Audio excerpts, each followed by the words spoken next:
Good evening. I'm Jacob Ishwar, Deputy Director at the Hirshhorn Museum and Sculpture Garden in Washington, D.C. And it's my privilege to welcome you to this evening's discussion with artist Derrick Adams and my wonderful colleague, Dr. Rhea Combs. Thank you, Derrick and Rhea, for joining us. Derrick Adams is a visionary artist who uplifts Black joy and culture through a diverse range of approaches to art making, from painting to community engagement projects. This program is part of our Hirshhorn's ongoing series, Talking to Our Time, which invites the most important artists of today as we explore their work in our current moment. Tonight's talk continues a long relationship between the Hirshhorn and the U.S. Department of State Office of Art and Embassies. The Art and Embassies program supports artists as cultural ambassadors and places influential artwork in embassies around the world. Two works by Derrick are currently on view at the U.S. Embassy in Mauritania. We extend our deepest thanks to Art and Embassies and the National Portrait Gallery for their partnership and support of tonight's program. Please come back to join us on February 16 for an. Be sure to sign up for our email newsletter and for more information about upcoming programs and events. Before we begin, I'd like to offer a few words about my esteemed colleague, Rhea Combs, who I might add has been my steadfast partner and friend on an important Smithsonian initiative over the last year. She is the Director of Curatorial Affairs at the Smithsonian's National Portrait Gallery here in Washington, and previously served as Curator of Film and Photography and head of the Earl W. and Amanda Stafford Center for African American Media at the National Museum of African American History and Culture. Some of her research has examined African American photographers and the notion of Black joy as resistance. She's currently co-curating an exhibition entitled Regeneration Black Cinema, 1898 to 1971, that will open at the new Academy Museum of Motion Pictures in LA in August. So please enjoy tonight's talk, and it's my honor to welcome Rhea to start our program.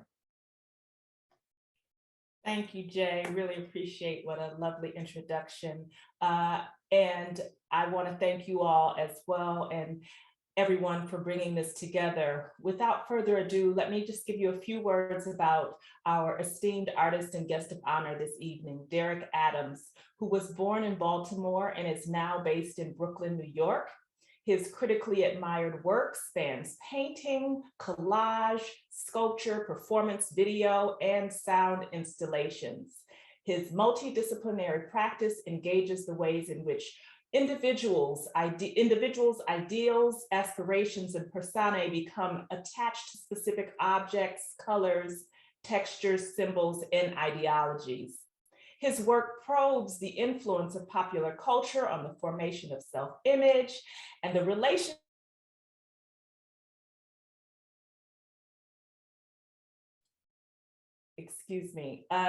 the radicality of his position has materialized in Adams' work across his Deconstruction worker series, two works of which are on currently at the U.S. Embassy in Mauritania.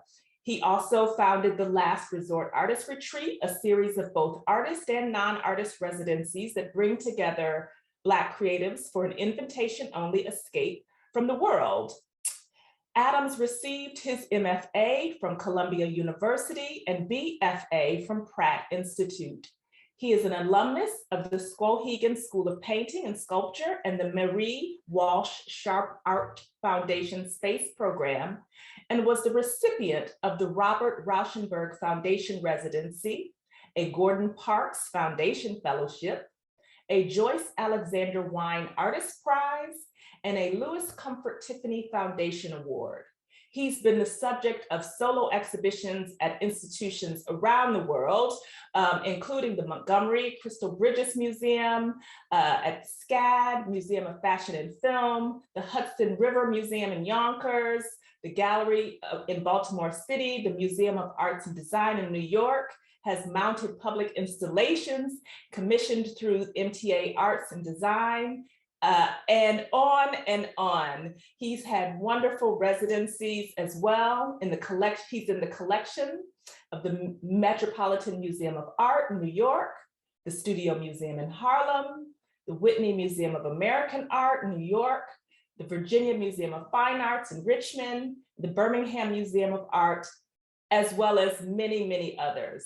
So without further ado, let me please welcome, with a hearty welcome, Derrick Adams. Thank you so much, Rhea. I'm so happy to be here, and I'm so happy to be in conversation with you again tonight. Yes, I am thrilled as well. So we're going to just jump on in. I'm going to start with a more with a macro for the uninitiated.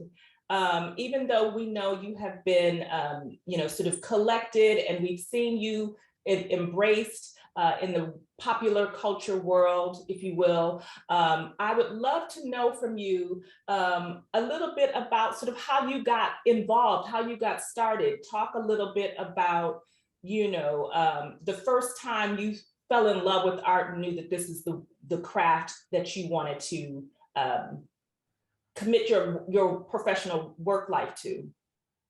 From a very early age, probably elementary school, I had the privilege of having a young, amazing art teacher, Mrs. Wilson, a young Black woman who I believe was her first teaching job, because it seemed like she was very new for the school, as I can remember, being so young. But she was very encouraging. She also introduced my work to a lot of contests, citywide contests. And I won a few contests through her direction and her guidance.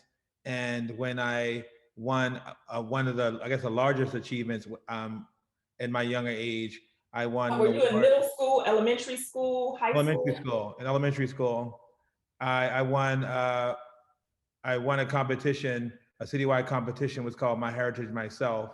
And part of the prize is to have your work hung in the mayor's office, and to be a part of a ceremony with other kids who were who also winners, and to meet the mayor and get an award. And so from that experience, I guess around third grade or something like that, I knew I wanted to be an artist, but the idea of being an artist and the role of an artist became that much more real to me, because of just the response of doing something I love to do and the outcome that was attached to it. I was working in the way that I enjoy working, and I didn't have to compromise any particular part of my creative thought process or output.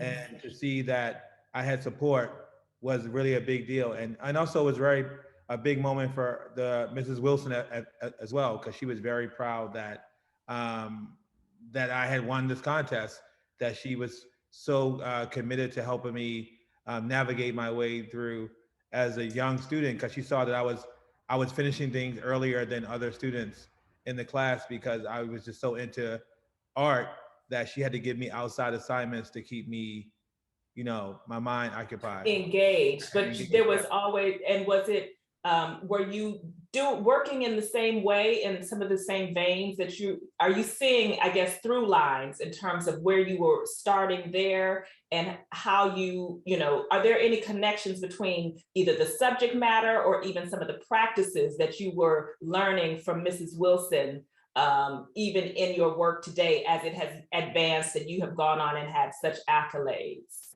Oh, yes. I mean, one of the things that was very important that I kind of took away from my experience in elementary school is that the topic of the contest was called My Heritage Myself. And I can vaguely remember the format of the work. I know it was a drawing, and I believe the drawing was an image of a Black American family sitting in a living room with their child. And on the television that was placed in the middle of the living room, there was an image of an African child and his parents mirroring what was going on in the city in which I was living in. So it was something where I had very little information, of course, but I always had this really, really familiar understanding of the idea of heritage and and the experience of being a Black American from African ancestry and kind of understanding the relationship to the two things. I never thought that it was separate. I always thought that I was more of a transition, well, an extension of that history.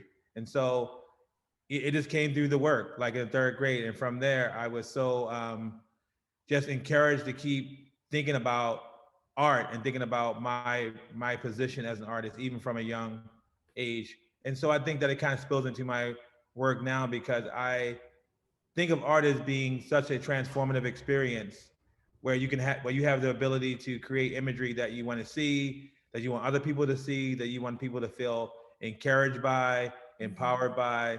So I think that was a big influence for me to kind of make the work that I'm making now. But it also seems interesting to me because it's like you, from the early onset, you were centering the Black subject in your work, right? And that's something that you consistently have done all along as well. And that they were doing something that is, you know, pretty quotidian, pretty everyday, like watching TV, watching television. So there's not this sort of, you know, extraterrestrial or, you know, extraordinary kind of thing that they were doing. It's something that's very mundane, but there's beauty in that mundane experience, it seems. Totally. I mean, for me, art was always about capturing various perspectives of Black culture. I mean, that was the beginning, but I knew as an artist, as I matured, that regardless of what's happening in media constantly, or what's happening and that's being pushed in front of you, that's always a space to question what you see and what you are exposed to, and compare that to your real life experience. So my real life experience was in contrast with some of the things that were in the media, in contrast with certain things that I knew not to be the reality for me, even growing up in Baltimore, which is a city that has a very complex and really interesting economic structure from, you know, low to high with Black Americans. You know, my family was a very close-knit family. You know, we knew everyone in on our neighborhood by their last name. We knew Mrs. Brown, Mrs. Green. We knew all the kids. We walked to school together every morning. You know, all the kids in our neighborhood. I mean, you know, when you think about the parallels of what's happening around all those things, yes, there were things happening that were traumatic and things that have happened to, you know, me and family members that have been, you know, challenging. But the thing that kind of stayed with me the most is that in the face of all those things that have happened to me, my family, my community, I've always claimed more onto the things that spoke about our humanity and the way that we were able to deal with all of these challenges by coming together in a social discourse to empower each other through love, through communication, through reading, through church, through things that were not necessarily about spirituality per se, but it's really more about the idea of joining forces to come together. And like uplift, if you will, a spirit of uplift. You know, to use each other for a replenishment, to build. And so I could not make anything else, I felt, and be true to myself and my experience that did not capture those things. You know, and I think it's important that we look at the mundane. We look at elements of Black culture that's not sensational for inspiration. Sometimes it may be boring, but it's real. And I think But in that, you know, if we can pull up some of your work, that would be, I think it would be great to pull up maybe even the Floater series. And, you know, because in this was, one might consider, sort of an experience of someone in the mundane, if you will, swimming, summertime, but it evokes this sense of delight, even of joy, of pleasure. It harkens back to, anybody can relate to this in terms of summertime, right? And pool. And so I would love for you to kind of touch base on what was the inspiration or, you know, sort of what brought you to this series in particular.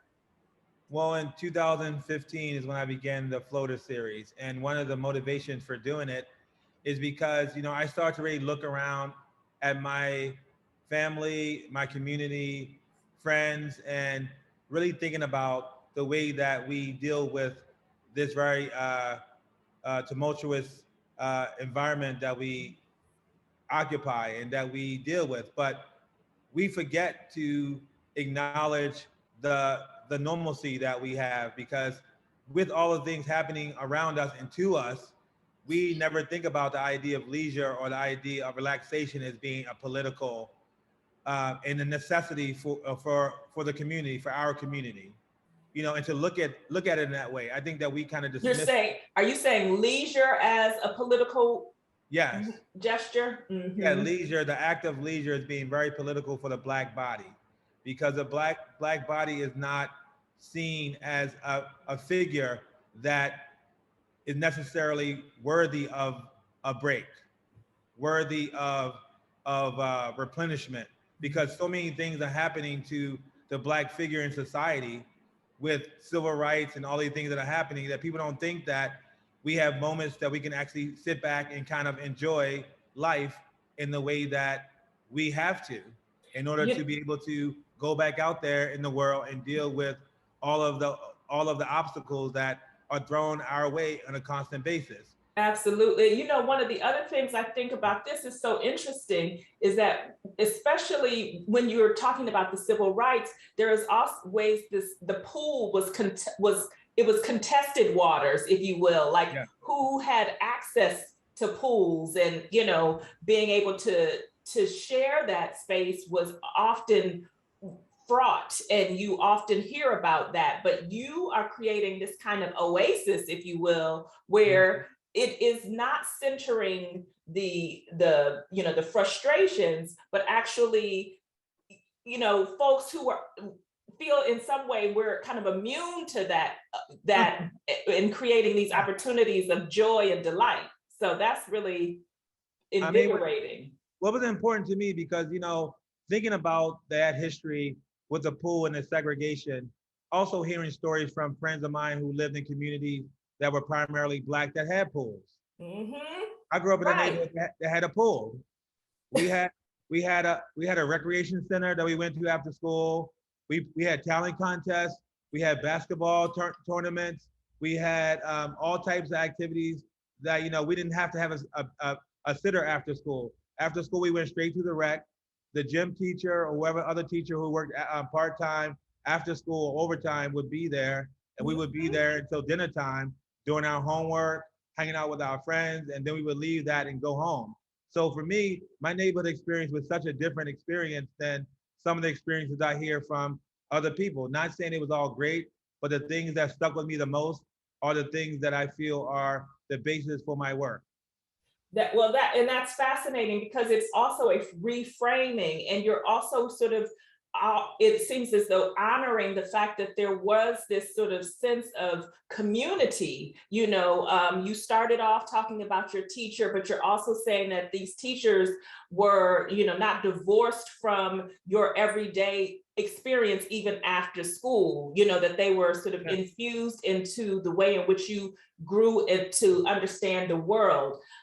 So let's talk a little bit about the process of your work, if you don't mind, and the way in which I see this is formal.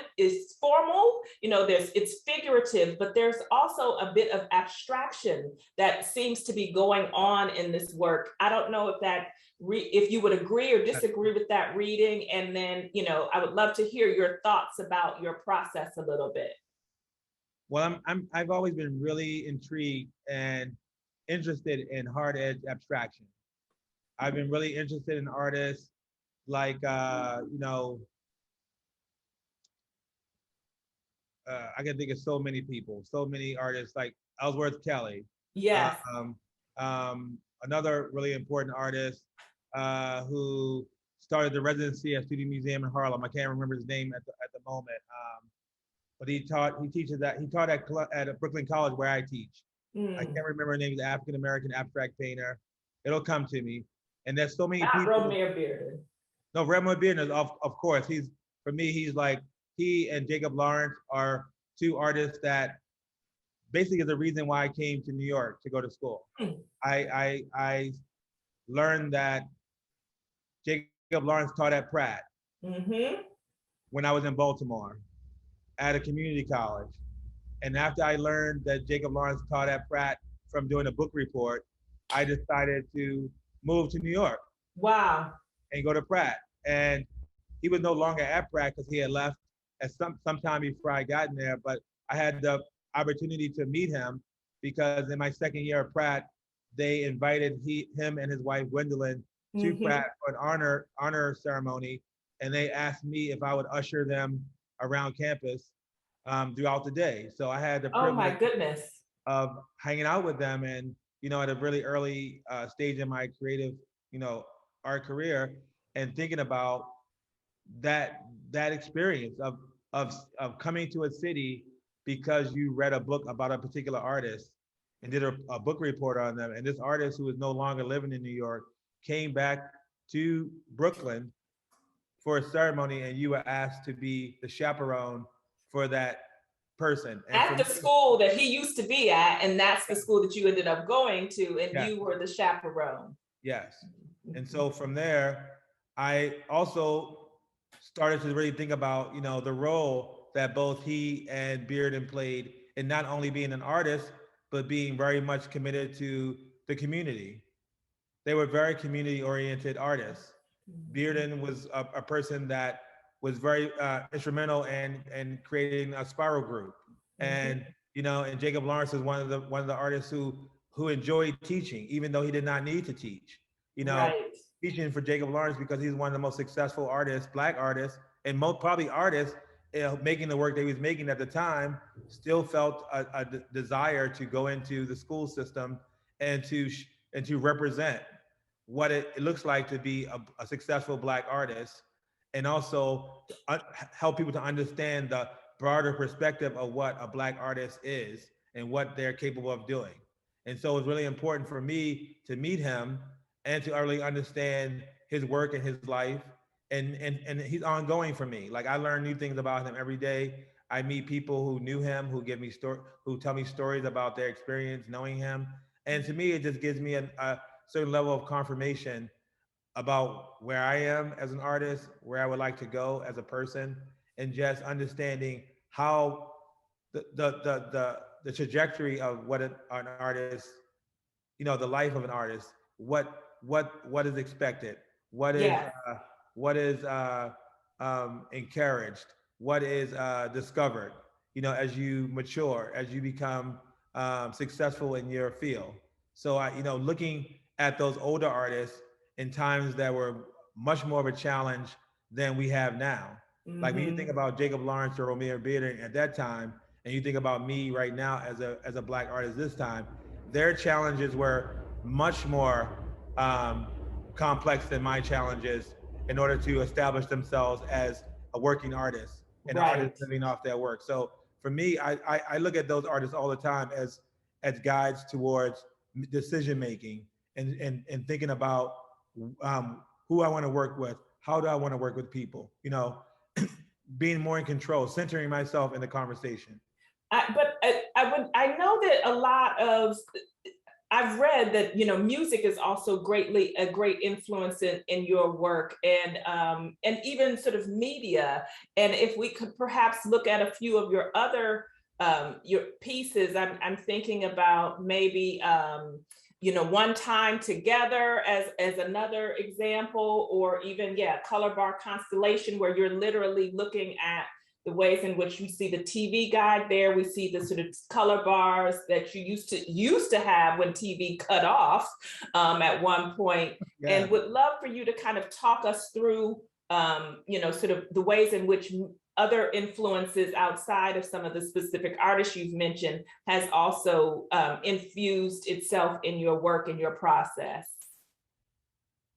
Well, for me, formalism has always, other than my desire to learn it, to execute it, or to be interested in hard abstraction, I've always been very resistant to the academic approach to looking at formalism or looking at abstraction by removing the figure or removing any identifiable trace of the figure. For me, I think that the figure is such an anchor within the Black culture and Black culture to identify yourself, because Black images, although they are more dominant now in media, they were not necessarily as dominant in the beginning of media history here in America. Right. And if they were not represented in a positive way. It was very flat, yes, one-sided. So but you know what I see though, there is this connection that you consistently have, and it even sounds like it started back when you were in 3rd grade and winning this contest of this infusion of the African aesthetic, you know, of this sort of this notion of a pan-African approach, but again, in an abstracted kind of way. So I find that to be interesting and fascinating. I would love to hear your sort of read or take on that. Well, Africa for me is the anchor. As an African American, I feel the only thing I could do is live in that experience. And there's no need for me to prove my Africanness through my making or living, because I feel like I'm a representative of that history by existing. And although the ties to the continent have been severed by,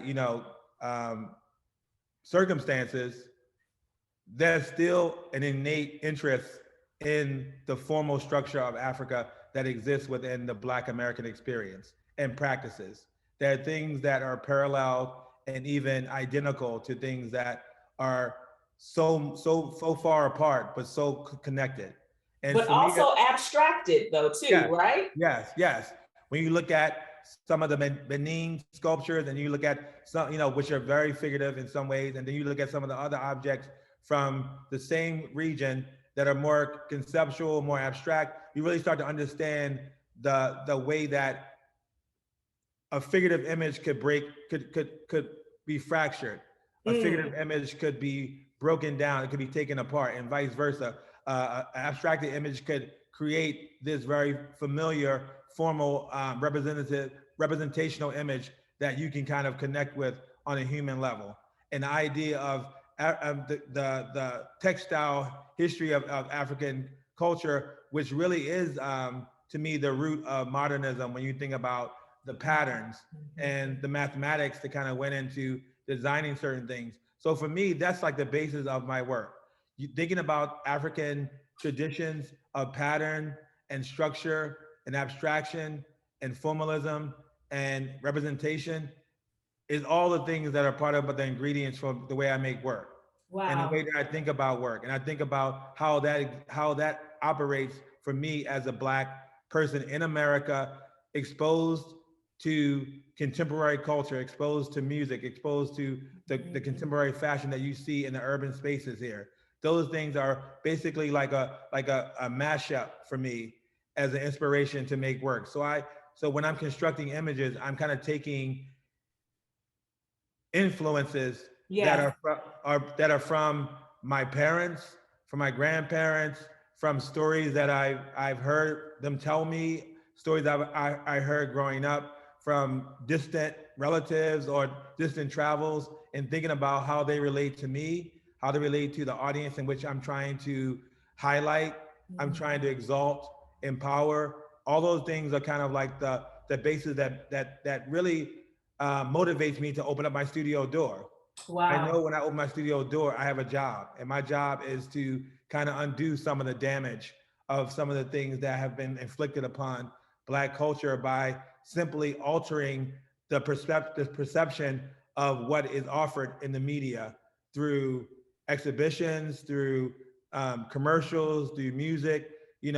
Those things are things that happen. Not all of those things are things that are fabricated, but there are many different narratives that exist within the Black experience. Absolutely. And I mean, I think you see that so reflected here. I just took a note and thought about, the idea of sacred geometry, in terms of the way in which you are really forming and creating these, distinct lines, but also, as you mentioned, kind of they're infused or deconstructed in a way but also influenced by this sort of trajectory of time and space, and of also your imagination, and the things that have influenced you over time. And so it really does, in this instance, I see as you're centering the sort of the Black experience, or many of Black experiences, I can understand how this then becomes, as you called it, a political device for you. Like this kind of work has a political device. That's what I've read.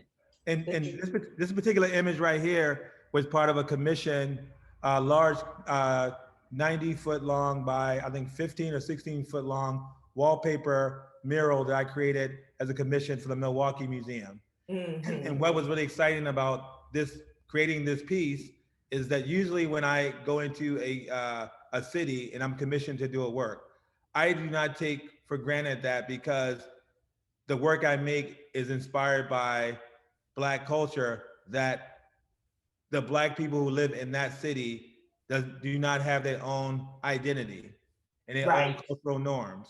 So this particular piece was based on really going into the community and visiting places that I felt were places that kind of extended and some of the themes that I've always been interested in is this idea of normalcy and these kind of social spaces that we occupy in our neighborhoods. And this particular backdrop that's used for this collage is based on a place in Milwaukee that's called Coffee Makes You Black. Ah, okay. And it's a place, he has a place in Milwaukee that I had the fortune to go by, and I was excited because all the images in the mural, the environments that the collages are built out of are actual places in Milwaukee that are popular within the Black community. This coffee shop, yeah, it's kind of like a social space where people hang out. And when I was there, a guy was selling greeting cards, selling books, different things were happening, as well as, serving food and other things in the coffee shop. But the photographic images are from an archive from a vintage, a no longer in circulation Black newspaper in Milwaukee, that published, I guess, between the civil rights era, photographs of the Black community. And I decided to pick the images that really celebrated the Black community. There were many different images within the archive, but these are the ones that I picked to put into my piece. That is because I was going to ask you about the process question when you were saying that you were commissioned to go to Milwaukee. I was going, did you reach out to different, communities? But it seems like you just sort of infused yourself within the community and understood what was sort of happening. And then from there were inspired to complete this work. Well, when I spoke with the museum curator, Lisa Sutcliffe, I told her that I wanted to make arrangements to go around the city and meet some of the cultural producers of the city in the Black area of Milwaukee. I wanted to not make a piece. I didn't want to insert myself within this community without understanding their perspective and also respecting the way that they would like to be perceived or like to be represented. Because this work was about representation. And I wanted to really go into the community. And I did meet great people because it was all arranged before I got there. And the museum took me around to some of the key people who ran the African American Historical Society, Coffee Makes You Black, the barbershop that's pretty popular there, and a couple of other places that were kind of the staple spaces for social engagement and leisure. And so I knew I wanted that to be the premise for the work. And this piece is called Our Time Together. Nice. And it's really, really more about, even as a Black person, I'm still so much enamored by observing other Black people socialize. When I go to different cities, the way they socialize. People up South socialize, people down South socialize different than people up North. Like, you know, we East, West, all these different things, everyone has their own kind of way that they engage, the way they say hello. There's certain things that people, sometimes we think that, you know, as Black people, from an outside perspective, and sometimes within our community, that we all kind of do some of the same things. And we do, like every cultural group. But there's other things that are very nuanced, yes, and different for different places, that still deal with the idea of greeting and community, but it might be different systems that are in place that I'm always interested in seeing, because I like to see the way that we communicate with each other. absolutely, absolutely.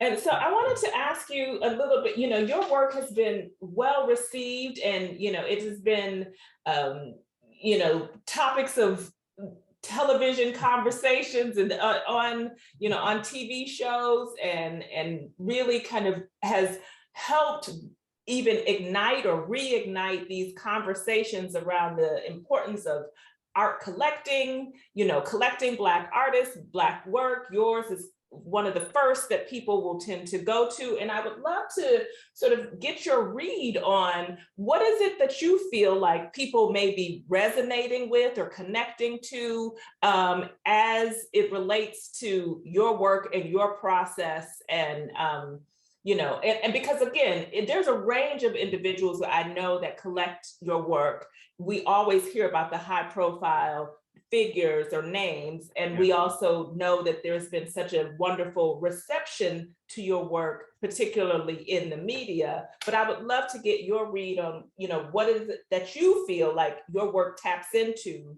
that people are drawn to?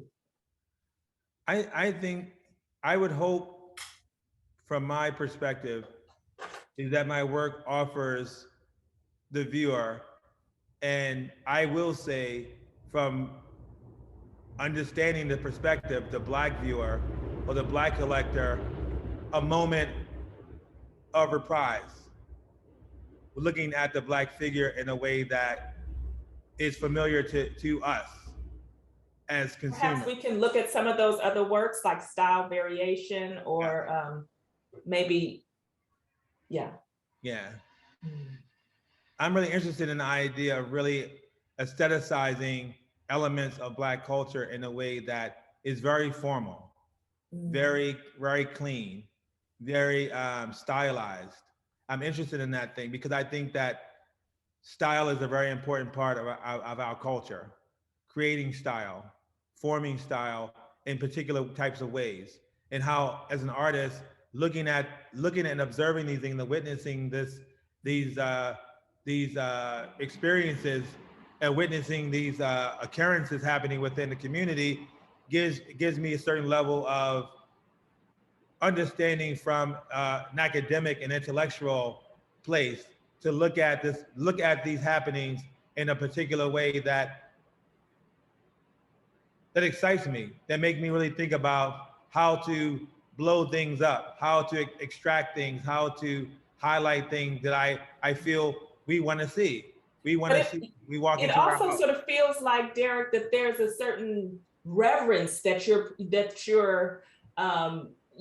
giving it, you know, the person that you're observing, and then ultimately drawing and creating, that you're recognizing that even within this culture, there's like an artistry. You know, when that woman and that sister wears her hair in a particular style, there's an art to that, you know, that sort of way in which she chooses to do that, or the way in which someone styles themselves that may not be, you know, a typical understanding of what would go together or anything, that there's a certain savoir-faire, if you will, that you are tapping into, it feels like to me. And for me, it's about the idea that in neighborhoods where there are issues of economic strife and hardship, there's always an image in the midst of all that of Black bodies walking with dignity, you know, with the head up, shoulders back, going where they're going. And when I'm in my studio and I get stuck stuck with something and I'm thinking about drawing or painting a figure and I can't really think of something, I'll just go outside. I'll walk through the store. I'll walk to the corner store and I'm sure I will see somebody. I know for a fact. I'll go to the corner store. I'll see a guy walking with his son or daughter, or I'll see a young mother in the stroller with her daughter, or I'll see an older woman walking down the street, you know, in the way that she walked down the street. And I know that that's my inspiration. And I know that when I make work about those things and put it in, you know, in an exhibition space, people understand that and they see it. Sometimes I think people see things happening within the urban space that they cannot articulate. But when an artist is able to take that thing and blow it up and highlight it. And make it into this larger scale. Yes, the larger scale, I think people understand things that they miss, things that they may have overlooked, things that they may have taken for granted. And I like to highlight those things that we take for granted and that we overlook as major things that we need to cherish and to accept as a very important part of who we are and how we add so much impact on society at large. Not just America, not just our neighborhood, the world. I mean, that's a great segue into, you know, our question, or I would love for us to show the work that's on view currently at the Mauritanian embassy, so that we can kind of talk about, to your point, this being able to see yourself on view in, you know, and this is around the world.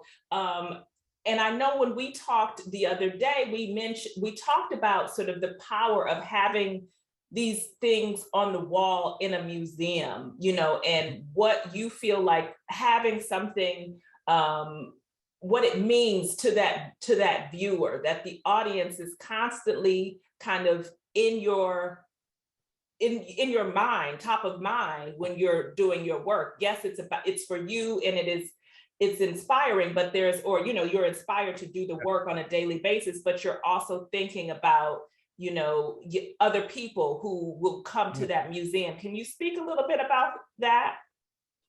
One of the things that I had, you know, in my experience as making art, I also ran a gallery for some time, about 13 years. I ran a nonprofit gallery called Rush Arts Gallery in Chelsea from 2006 to 2008. No, 1996 to 2008. Yes. I was a curator. I was a coordinator. I would end up being the director before I left to kind of focus on my own work. In that time, I started to really understand different practices, different ways that people kind of communicated the Black experience through abstraction, figuration, performance, sound, all these different things. And also got to witness the way that people engage with the works that they saw in the gallery, because most of our audience were mostly Black audience. And we had a diverse group of audience from different places, but primarily they kind of made up from the diaspora. So I started to really understand as an observer and as an administrator what I felt was missing in art. I really understood, you know, I wanted to see a place where the Black figure is just presented in the most logical and common and normal fashion, the way that I feel I exist as a person. So when I think about what I want to see in a museum or a gallery, I want to see an artwork, of course, that's created, executed very well, but I also want to see moments in Blackness where it's about the reflective moment of looking at an image that's not necessarily doing any particular thing, just being. Just, you know, these figures are in profile. They aren't necessarily, they're not dancing, they're not entertaining, they're not doing any particular thing, they're not butting up against any kind of oppressive structure or dealing with any political unrest. They're just a portrait of a male and female figure, a head, a monumental sized head of a Black figure that I believe was a significant subject matter to put on the wall for people to see. And I am interested in all of the important elements of art making. Like, I'm an artist. I'm interested in form and content and things that are very much my drive, a drive for me in making. But I'm also interested in the idea of communicating through visual language to empower audiences that I feel have not always been empowered through their experience with looking at art in a museum or a gallery. So as an artist, I took on the responsibility to change those things, to add to the conversation, to give people not only the reality of strife and oppression and all the things that are also important to the way that we exist and the way we operate, but I wanted to give them another moment to think about things that are what we do on a normal basis. Right. We sit, we think, we relax. You know, we do things that are not about being reactionary to things that are being done to us. Absolutely. Sometimes we have moments that may not seem as glittery or sparkly or things that are super turned up. A lot of times we're turned down. Yeah. You know? And yeah. When I'm driving through Baltimore, I always laugh because I drive, you know, through the places where the streets are boarded up in some areas. And then I drive through these neighborhoods where I see old Black people sitting on their porch or cutting their grass. Right. And they're waving at you when you drive by or whatever. I said, why don't we make a movie about that?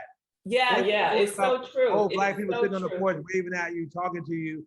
You know, why can't we see that when we think about Baltimore? Baltimore is, you know, is this subject of this kind of unrest space where people think of Baltimore as just being this one way. When I can say, I have a totally different experience with being in Baltimore and being from Baltimore. Yes. You know?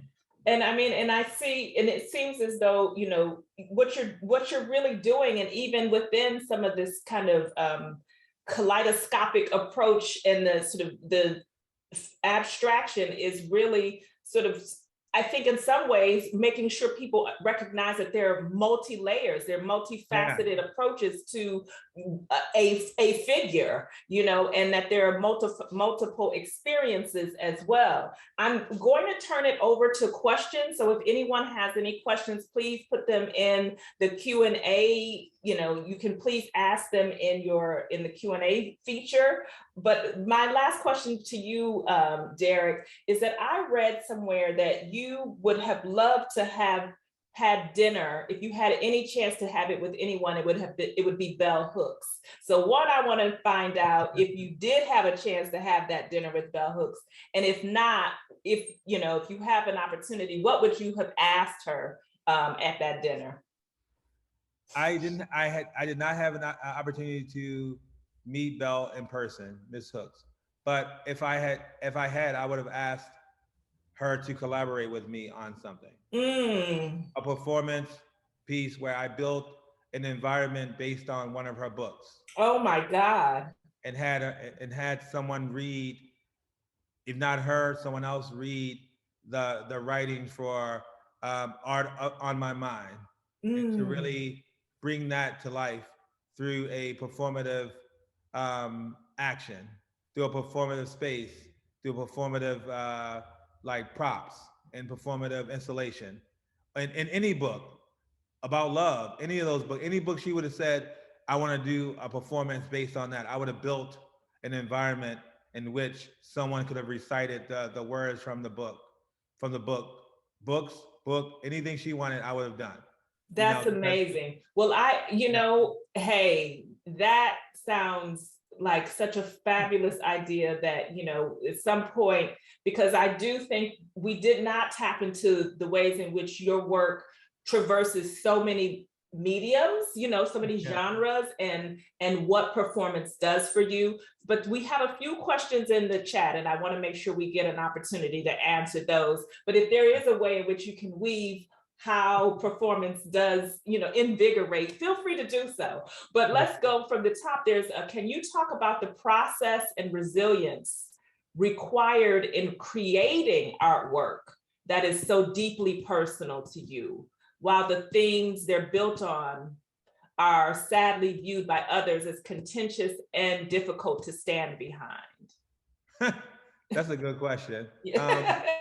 We thank Etienne, excuse me if I'm mispronouncing it, Etienne Barocas. Hopefully I said that. I just think that again, getting back to like my experience, my own experience, a lot of things that I make are based on my observation of seeing what is lacking, what is not presented. When I feel that the space that I'm occupying now is being covered completely by whoever, I would move on to other topics that I feel are as important to explore as a Black artist. Because there are many subjects relating to Blackness that are not necessarily at a high visible platform.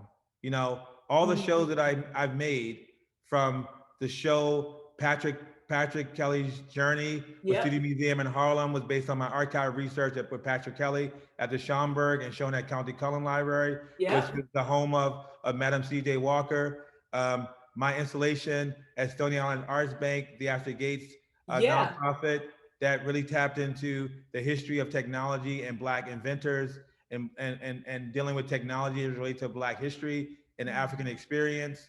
Most of the things, the show at MAD, Sanctuary, based on the Green Book, celebrating Victor Hugo Green and his wife Alma and the innovation for creating a publication that was a lifesaver for Black American travelers. Everything I think about is not the easiest go-to when you're making art as a Black person. The things that I go to are what lies beneath all of the other things that are more of a distraction away from us telling stories that our next generation needs to know about Black culture. We need to know who invented stuff. We need to know who innovated things. We need to know who owned buildings, who owned property. We need to know things that are not necessarily presented to us in schools or in places that would be very helpful for us to know, and also very helpful for us to gain self-worth and understanding. So for me, it's so much information out here for me to uncover through my practice as an artist. And so I'm looking forward to this space of talking about joy to be so densely populated by artists that I can talk about other things that relate to the Black experience in a way that I believe has not been covered. So but it's interesting because it seems like part of your process is going to the art, not all the time, but through the archive, you tend to, extrapolate or get inspiration. And then, as you were saying about going beneath it, you're thinking, okay, this is the history that I've learned, but then there was a certain through line of resilience or a certain, sort of desire for an exploration of another reality that you then will kind of pull from this archival information that you've learned. And so there's the resistance and the sort of the narrative of this history we may or may not know much about that has really driven you to create to reframe our understanding of Black experience. Yes, I mean, that's pretty much the driving force behind the majority of the work that I create. So there was another question here about, do you, and maybe we've already gotten into this a little bit, also by Etienne, that says, do you mind diving into how you view your work as a tool to fight what you believe in? I think we've kind of addressed that. And how do you navigate how you place yourself and your beliefs within these conversations? I think we've kind of touched on that. And then the next question was, do you think that do you think that a contributor to the Karen phenomenon is an unfettered resentment, interesting, of African-American joy and joyfulness? The feeling of in other words, how dare do we enjoy a family outing in the park or bird watching or swimming in a pool? Is there this sort of sense that this place does not belong to us, and you're pushing up against that to say quite the contrary. Yes, I mean, if you think of the history of violence on Black bodies, you know, from outside forces, it usually has to do with a moment where we are so surprised because we're usually are doing things that are dealing with a celebratory or normal activity. We either driving in a car, on our way somewhere, minding our own business. We're in a shopping mall, at a store trying to buy something. You know, it happens a lot of times at leisurely things. That's why I think that the surprise is always so jarring. It's so Yeah. jarring because most of the people that, you know, fall victim to these experiences are people who never had these experiences before. You know, they're having a barbecue with their family and all of a sudden something is happening. But it also speaks to sort of the capriciousness, the sort of, it's everywhere, right? Yeah, and how so, dare you? Yeah, you're barbecuing with your family. It's Memorial Day weekend, whatever. You're just hanging out just like anybody else. And then someone challenges you for doing what everybody is doing. I do believe that, you know, the way that the way the culture has positioned the Black figure is that people are more conditioned to see the Black figure as a figure pushing up against things all the time. I think that people are more conditioned to walk into a gallery or a museum and see images of things being afflicted onto the Black body in some way as a form. I think that we as Black people are usually placed in certain contexts to give people reality checks about the experience of being Black. But we've been doing it for so long that we are failing to realize that that's not working anymore. And what people need to see is images of us being unbothered by the things that are happening to us. Not saying we can't protest or that we can't do those things that we need to do in order to get justice, but we also should highlight these ideas of family, community, celebration, leisure as a political position. Because to me, I feel like that is more irritating to most people who look at the Black figure or the Black body in a relationship to human experience or the complexity of humanity. Seeing a Black person laugh or talk. I mean, even growing up, Black people were taught not to look like you're having fun. You know, I grew up in a space that when my grandfather came home from work, we had to pretend that we were doing stuff. Right. Because he worked all day. Right. We can't have leisure. We can't be relaxing. Yes. Yeah, you know, you would pick up a broom or you would do something, you would go outside, you would just try to be out of the view of a person who is the hardest working person in the family, coming home after a long day, if you don't also have a hard day working somewhere else. And if you did not have a job or didn't appear to work as hard, you weren't valued.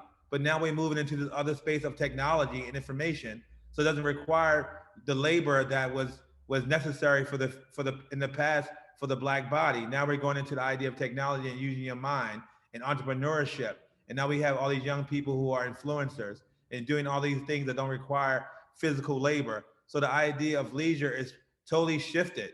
Leisure could also be a form of currency when it's positioned in a certain way, dealing with the Black figure as a product, a representation of Black culture. So it's all these different things that are happening. Wow, the fascinating. Leisure as currency is a really, is a completely shift in terms of how we understand sort of the experience and of sort of the Black narrative, if you will. There is no single narrative, but also what you are sort of reminding me of really brings up Toni Morrison in terms of the way in which you center, the African-American experience. And, it becomes part of the way in which you understand and view the world, and anybody else's sort of reaction to it, Karenification of it, is their problem, but it's not ours. you know? And I know that there are so many other questions. I want to ask you one, you know, hopefully we can deal with quickly, was does you make your work, someone spoke in the chat, Kevin Bridgewater, Derrick, you tend to work in a series when making art around a subject matter, similar to Jacob Lawrence. Does this series come to you all in one, or does it evolve one work at a time? Usually in my studio, my basic practice is to line the walls all around my studio with blank canvases, blank panels, or you know, any surface that I can paint on. As you can see behind me now, these white panels. I usually work in a circular motion around my studio, slowly building up images together. And I don't really think of it as being a series when I'm working on it, but I do understand that when you work on a body of work at one time in a space, you're going to see some commonalities within subject matter, formal structure, color tone, those things. And from that, you know, you start to see the relationships start to move and shift. And from that, you know, I decide whether to go in that direction or or do a detour. And that's how the idea of series build up. If I'm working consistently for quite a few months and I start to see certain works in my studio are in conversation with each other, I might isolate those particular works to develop a series.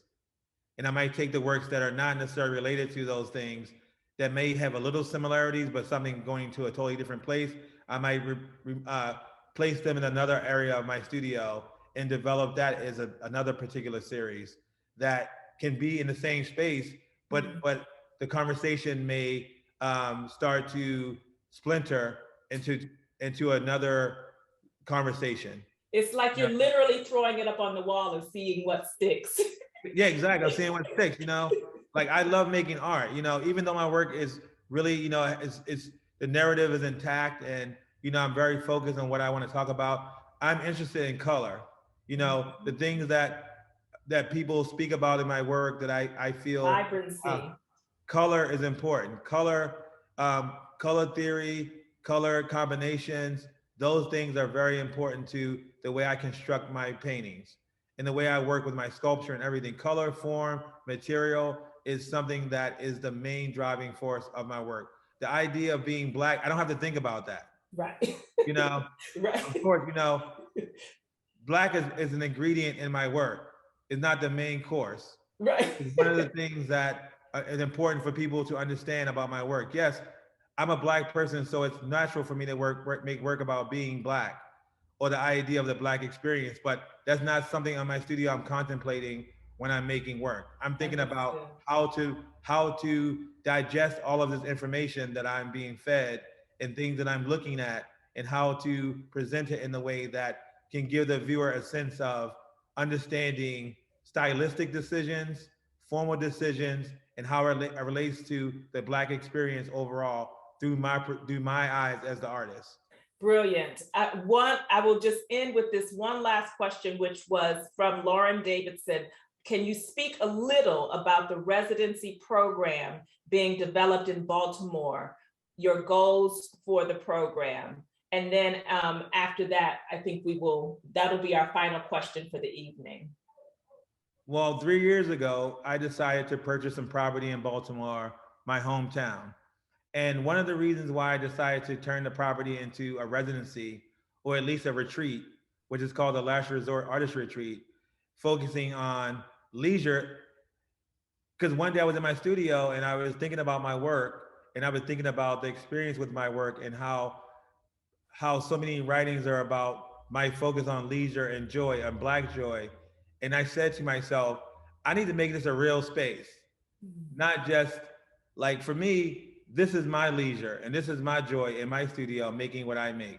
But I wanted to give the opportunity to other Black creatives who live around the world to come to a place where we can have conversations about family, about history, about politics, about love, about relationships, and really focus on this common thread that we have coming from, you know, the diaspora, but also splintering into these other communities around the world. Mm-hmm. And how would that look if we all came together and spent time just talking about things that not necessarily relating to the trauma that we've experienced or the trauma that's been put in front of us, but talk about the things that we care about, mm-hmm. the family we care about, the topics we care about. You know, I decided 3 years ago to create this space where people can be invited to come for a weekend or a month to come here and participate in